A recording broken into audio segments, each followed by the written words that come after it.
Well, Larry, welcome. We are so excited to have you on Host Week. Thanks for having me. It's great to be here. Yes, we're excited to learn. We had someone in the comments calling you Lair Bear, which I think is going to follow you around forever. I'm so sorry. I don't know where that came from. Do you? I don't know. I had Bear to the end of everyone, and Lair, it just fits so perfectly. So I'm glad people remember Lair Bear. And with that, we'll let you take it away. Thank you. Thanks for having me. It's a pleasure to be here again on Host Week to talk about one of the best travel subject in travel, which is air. And hopefully today we can make you fall a little bit more in love with air than you had previously. So lots to cover, little time. So let's just get this going. So our mission is to position air as an experience. And like many of you have niches from cruises to hotels to FITs, all inclusive, and anything in between. Air usually sits a bit as a misfit on either end of that, sitting at the kids' table. And if we can start to think about air as an experience, then we can then start to provide home-to-home experience for our own clients. The elephant in the room, the biggest fear that we hear in our community from travel advisors when it comes to handling air, those are the main four. And I think we can all agree that those are fairly uncontrollable fears that are legit, they're present. And the one that puzzled me the most is the cancellation. And when I was building the presentation over the holidays, I couldn't remember last time I had a cancellation. And our business is 100% air only. And of course, I had one December 29th. So there you go. That's the latest one.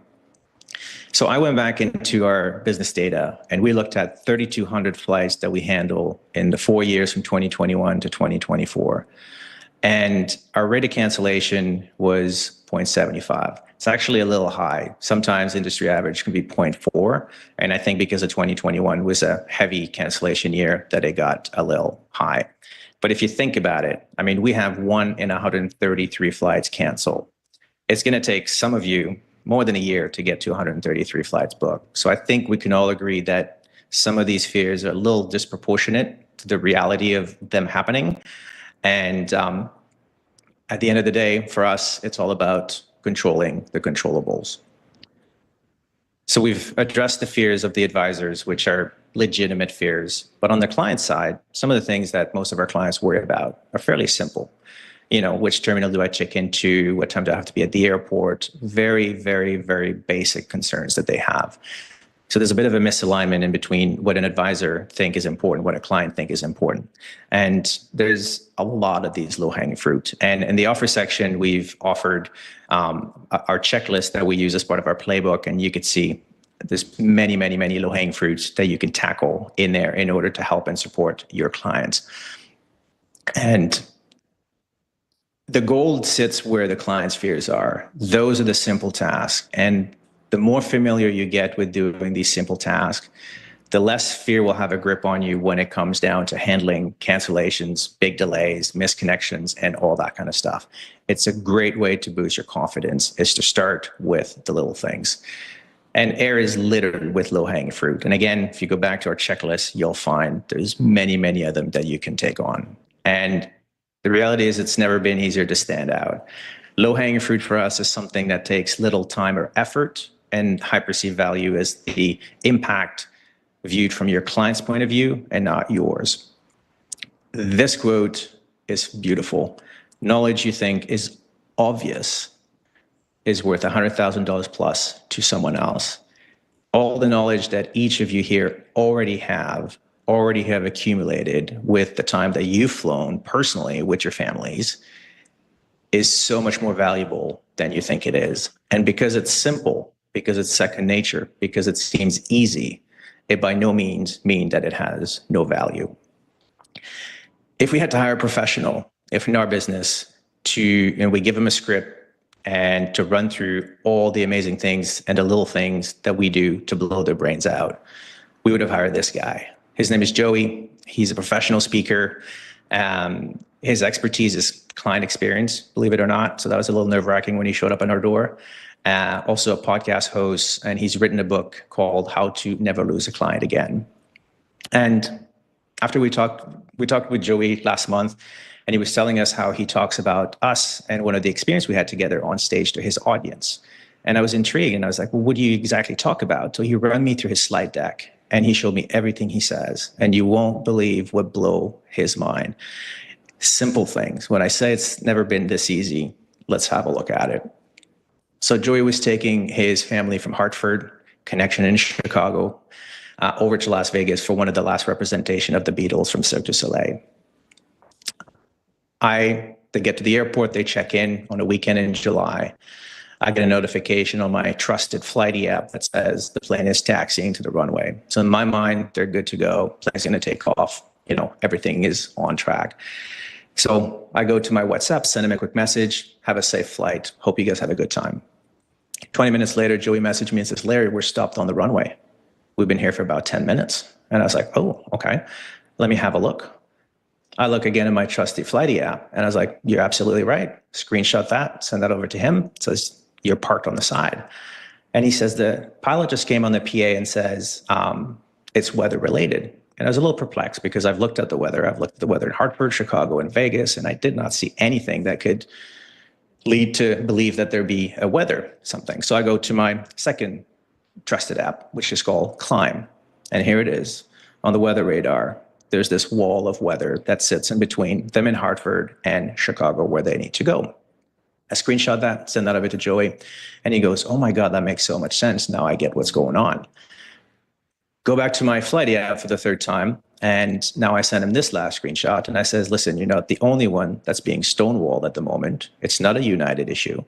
You've got Southwest that's stuck behind you, so is American, so it's a weather thing. These three screenshots is what blew Joey's mind. Now, in our world, we do this every day. Like, this is one of the simplest things that we can possibly do. But the value and the perceived value that he received from it was just immense. And I'm saying that because we use these apps and we pay less than $10 a month for them. So it's not a cost thing. I mean, most of you tomorrow can start doing most of this stuff, and there's no cost. There's not a barrier to entry in terms of cost at all. This is our actual toolkit. This is what we use for 99% of our business. So we've touched on Flighty, which is a flight tracking tool. Climb is the weather assistant that we use. We always use the airline app, which is, by the way, the most underutilized technology in air travel. We use WhatsApp for communicating and staying in touch with our clients, and we always leverage the travel notice alerts waivers that are issued by the airlines in order to help us anticipate some possible issues when it's weather related. We've talked about the first two, less than $10 a month. Everything else is free. And we pay $10 because we use the pro version. Anybody can use the free version and achieve very, very similar results. I don't expect you to read through all of this, but that was top of my head, all the single low-hanging fruit that we can do with each of these tools. Now, you can choose 3, 5, 10 of them, build an air offer, monetize it, create expectations, or set expectation with your clients. Or you can just download these 3 tools, load your flights into Flighty, load the origin, connection, destination city into Climb, and load the airline reservation number in the airline app. And you can just wait and sit, and it's going to send you all the notifications you will ever need. And you'll have no other option than to look like a superstar once you get all that information. It's that simple. And you're going to tell me, can't they just do that? Yeah, they can. They just don't. Most people don't do this. That's why it's so simple. We have a client that lives in Miami. Her dad lives in Vancouver. Her name is Hannah. And she's 25 years old. She's traveled a bit. She's a little sometimes clumsy, insecure about travel and whatnot. So here's an example of how we use Flighty to help someone like Hannah. 3 to 4 hours before she departs, she's still at home in her apartment in Miami. We send her a screenshot just reminding her flight times. She's got the terminal she's going to be dropped at, because trust me, if you don't send it to them, the Uber driver is going to ask, and then they're going to turn around and ask you. So you might as well just give it to them ahead of time, which gate she has to go to. And she knows we're here. She knows we're just paying attention. A little bit later, she's not quite left her house yet, and now we have a delay, right? So we send her a screenshot saying, listen, your flight's delayed 35 minutes. If you haven't left yet, maybe you want to delay a little bit. Don't want to spend too much time at the airport for nothing. And the reason is because your incoming flight is delayed. Therefore, the flight departing is also going to be late. So if your dad's picking you up at the end, just tell him you're going to be 35, 40 minutes late arriving. And we did get a little deeper, and we find out, again, all through the Flighty app, that there are general delays in Miami, and it also has airport delay details, air traffic control details. There's thunderstorms in the area. There's also some issues landing in Vancouver. So we send her, just again, providing context so she knows exactly what to expect, excuse me, and what is happening. And then we get a notification that Flighty is predicting, based on the trends they see of the airport information and the ATC, that there could be a potential delay further. Now, at that point, we could choose to hold that information back, keep it for ourselves. If we have a traveler that's a little nervous, you know, like we don't want to overwhelm them with information, or you can just send it to them so that they know when it shows up on the screen, they'll be like, I was expecting that, you know, just again, helping with managing stress and peace of mind. And ultimately, we get a notification again, the plane's taxiing to the runway. And we send her this last screenshot saying, listen, you're on your way. You'll be in Vancouver soon. But you know what? There's a bit of delays, as we just talked about earlier. There's a few planes ahead of you that needs to take off before you get airborne. So just hang tight. You'll be in Vancouver in no time. Nothing happened on this flight, really, right? Nothing major happened. But we had a tremendous amount of opportunities in order to play a role, help out, a peace of mind, just show that we value tools we have at our disposal in case it gets really bad. Do you think they're going to trust us then? Of course they will. So with Flighty, other things that we easily can leverage, it sends notification right on your phone. Screenshot that, send that to your clients. It's gold. Lots of information there. It's got this beautiful feature that, again, visually for a client, amazing to see. They're nervous. They have a connection in Chicago. They remember last time they connected you there, it was mayhem. Now it shows no terminal change. Fantastic. Minimum time's an hour and 15 minutes. You've got an hour and 35. I mean, this is Dublin, it's not Chicago, but it works everywhere. And it just gets the client to just relax and know that they're being taken care of. We book all kinds of tickets, right? So if you want to tell the clients, listen, it says Unite on your ticket, but you got to check in with Air Canada because they're the one flying the plane. Boom, it's right there.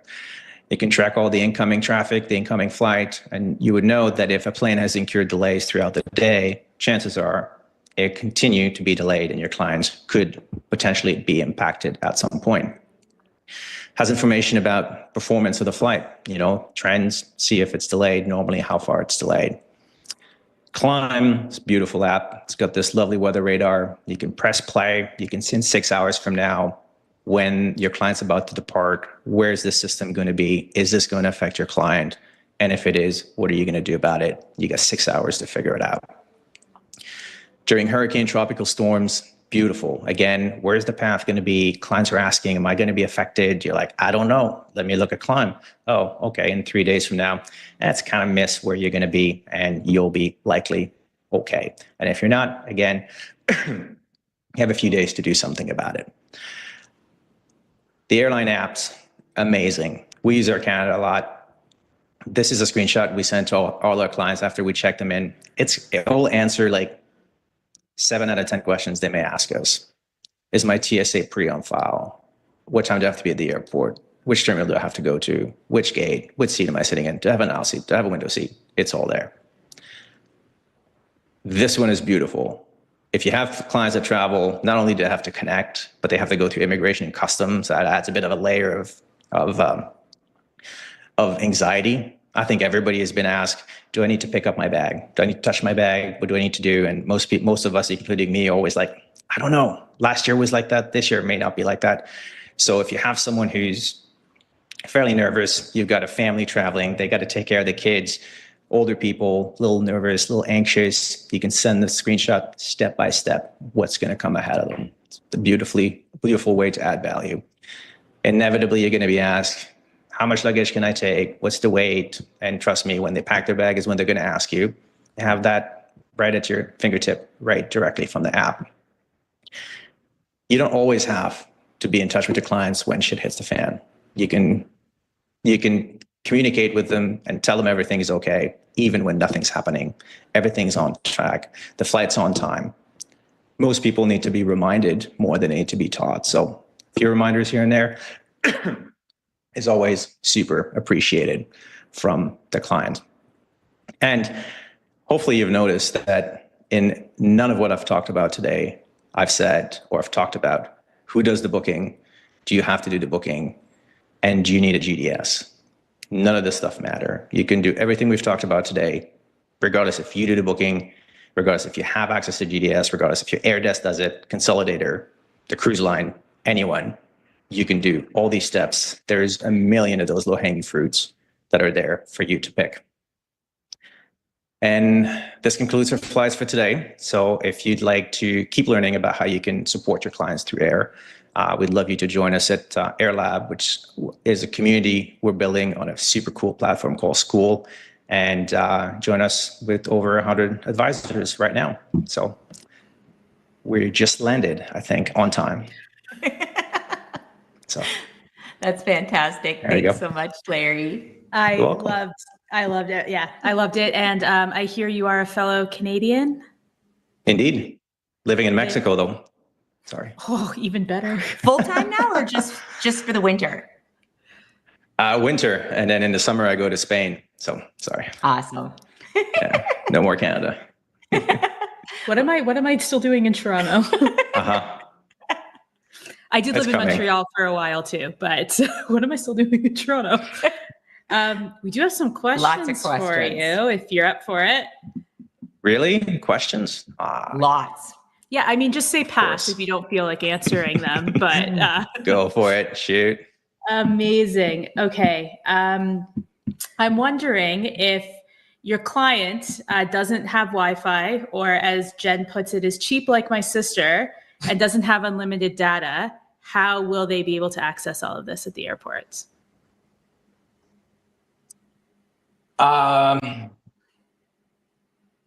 I guess they wouldn't. I guess they'd have to go old school and look up at the arrival screen and departure screen and depend on what they're being fed by the airport. I mean, it's a way of traveling, not my preferred way.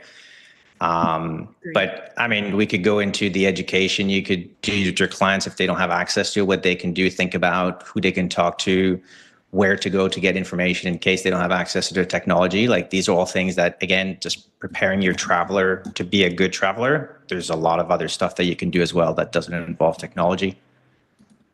Yeah, absolutely. Or just pay them. I would just pay them the eSIM. Just give it that.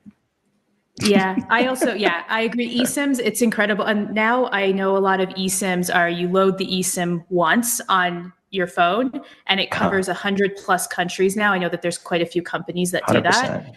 So absolutely. Plus, honestly, more likely than not, your airport has Wi-Fi available. Some don't, which I understand, but yeah, quite a few do. So, okay. So Ashley wants to know, am I hearing this correctly, that you do this, you do all of this communication with your client through WhatsApp? Yeah, 100%. Yeah, I think we underestimate. Sorry, continue. It's, when you're in Canada and the US, it's not a common thing, and I get it. But when you travel the world, everyone is on WhatsApp. And to me, for a traveler, the best way to not depend on a SIM card or your local phone number or roaming is to do WhatsApp. You just need data, and everything stays the same. It's the least amount of change any traveler can face when they travel.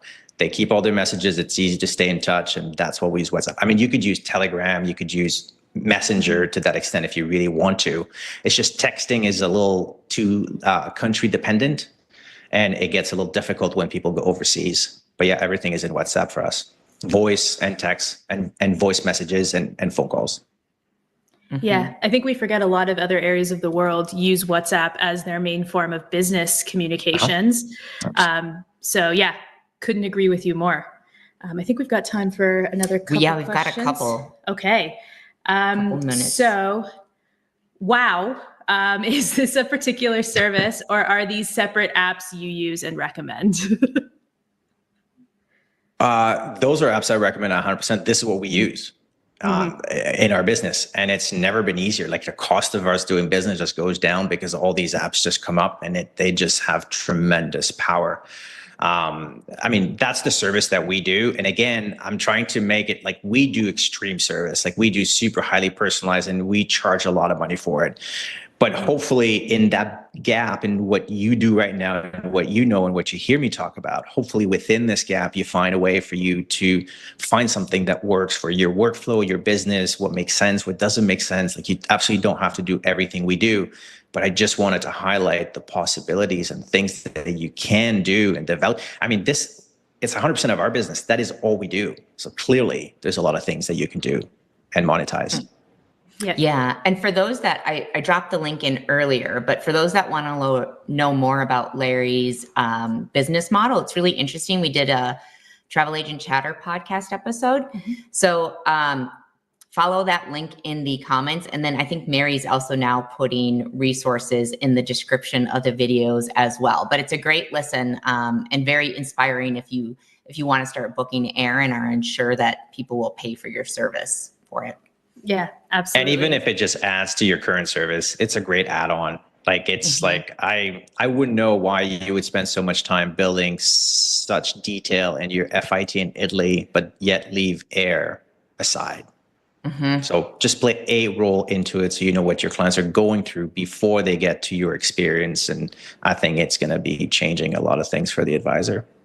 Yeah. I couldn't agree more. And one of them is asking, and you kind of just mentioned this in the last answer, but how do you receive commission, or do you just charge fees for your service? Fees. We're about 85% fees, 15% commission, because we do business class tickets. So there is commission. We're not going to say no, but the bulk of our business is professional fees. Yeah, absolutely. Yeah. Let's see. I think, is that... Oh, we've got some new ones. Here we go. Oh, someone asked what an eSIM is. I think because I talked about it, you talked about it. So if you want to just let them know what an eSIM is.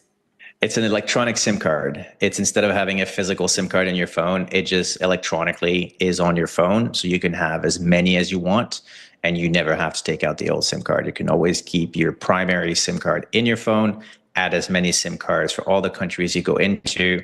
They'll expire in 30 days. They're super easy to use, super easy to install and to buy. So it's like, yeah, it's a no-brainer. Yeah, absolutely. It essentially allows you to use your phone like you would at home in pretty much any country around the world. So definitely worth it, and very, very simple to do for sure. I actually just used it in Japan and it was lovely. Okay, I have always used the free versions of FlightAware and FlightRadar 24. Do you know the differences with Flighty? I'm feeling compelled to get a paid version instead. Listen, that's the best $69 I've ever invested. That's for the whole year. I don't even understand why it's so cheap, to be honest. Like, it's a fantastic app. I think they don't know professionals use it. They just think it's friends and families, and they're like, oh, this is all people. I'm like, I use it for my business, and I tell them all the time, and they won't do anything about it. But I just keep using it, and it's amazing. The free one is good too, but the paid one is on steroid. Yeah. And for flights, we definitely want that. So they are the least fun. Does Larry book with a GDS, direct, or consolidator / suppliers? I do the GDS because I know how it works and I've used it in my previous life. And because of the level of service we provide, and we could go into the advantage of GDS or not, but we do it because of the level of service we provide. It's kind of needed. But if you're not going to go to the level that we do, you definitely don't need it. And you can book through any other consolidator or the air desk or anything like that. But we use the GDS now. Amazing. I think that's it. What about the one with the merchant of record? Oh, yes. From Karen. I knew I missed one. Thank you. Yeah. So, yeah. So I always worry about being considered the merchant of record on flights and being on the hook for any refunds that are due to the client while waiting on the airline to send the refund. Any thoughts? I've heard about this before, but as Canadians, we're never overly concerned with being sued or anything like that. So I kind of don't really think about it. I always wonder. The merchant of record with this, if you're like the merchant of record, like obviously I work through a host as well, right? I issue my ticket through a host.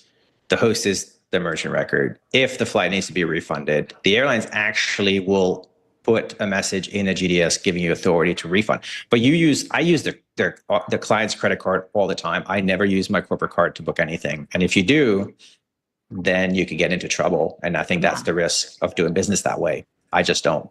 It's always the client's card to the airline, and they process the payment, and that's it. And again, because I don't depend on commission, then I can do it that way. Perfect. I think that's all we have. I think we do have one. There was a little bit of chatter going on just about, Jen sent a message saying low hanging fruit of what time do check-in counters open at smaller airports as like additional information. I think there was a lot of chatter going on in the chat. Say the chatter going on in the chat about arriving to the airport and then the desk not opening for another hour and a half. Is that information that can ever be provided or is somewhere for our advisors? Oh, we can't hear you. Larry, your sound just disappeared. Yeah. I'm back. Oh. Yes, you are. Had some Mexican chatter out there, so that's why I thought it was getting loud. The airline will have, based on some airports, they will have the time the counters are opening. Okay. And if they go, and sometimes if you go international, then the counter opens at a certain time and then customs open at a different time. And it's harder to find, but definitely findable. And if you do that, your clients are going to ask anyway. So it's a great way to spend time to increase your value, to provide that information up front. And there's nothing like getting a text at 3 a.m. asking that question. So again, if you could preempt that, and if you look at the checklist that we've provided, most of that information is there for you to think about before you, as part of your flow for booking flights and for supporting flights, not booking flights. Well, thank you, Larry. Thank you to everyone for all of your questions. And I think we are right on time. Look at that perfection right there. Yeah. And Larry, there are a few more questions that just came in. So if you have time after to go in and answer them, that'd be awesome. Sure do. Yeah. Thank you, Larry. And I enjoy the Canadian contingent here. Thank you. All right. Ciao. Bye.